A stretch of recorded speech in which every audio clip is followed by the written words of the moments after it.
కాశీ వెళ్ళక్కర్లేకుండానే కాశీ వెళ్లే పుణ్యం పొందవచ్చు అని శాస్త్రాలు చెబుతున్నాయి. అహం కాశీం గమిష్యామి తత్రైవ నివసామ్యహం ఏవం బ్రువాణ సతతం కాశీ వాసఫలం లభేత్ అని కాశీఖండంలో గరుడ పురాణంలో కూడా ఉంది. నేను కాశీ వెడతాను, అక్కడే ఉంటాను అని రోజు అనుకోవాలట. ఏమనుకోవాలి? నేను కాశీ వెడతాను. అహం అంటే నేను, కాశీం కాశీ గురించి, గమిష్యామి వెడతాను. వెళ్ళలేదు, వెడతాను అనుకున్నాడు అనమాట.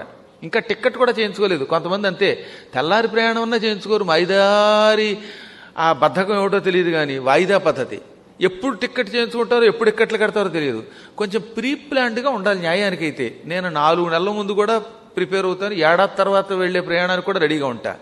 కొంతమంది ఇంకేదో అది గుడ్డెది చేలో పడ్డట్టు వెళ్ళిపోతూ ఉంటారు. అలాంటి వాళ్ళు గమిష్యామి అంటారట. అంటే వాడు వెడతాడో లేదో నమ్మకం తెలియదు వాడికి. నేను కాశీకి వెడతాను. తత్ర ఏవ అక్కడే. తత్ర అంటే అక్కడ, ఏవ అంటే అక్కడే అన్నమాట.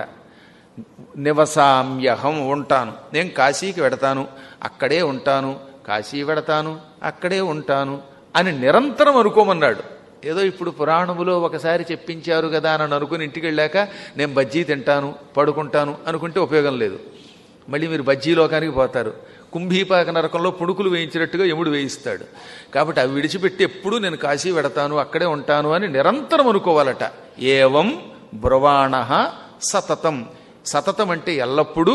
ఏవం ఈ విధముగా బ్రువాణ పలుకువాడికి కాశీవాస ఫలం లభేత్. కాశీలో నివసించిన పుణ్యం వస్తోంది.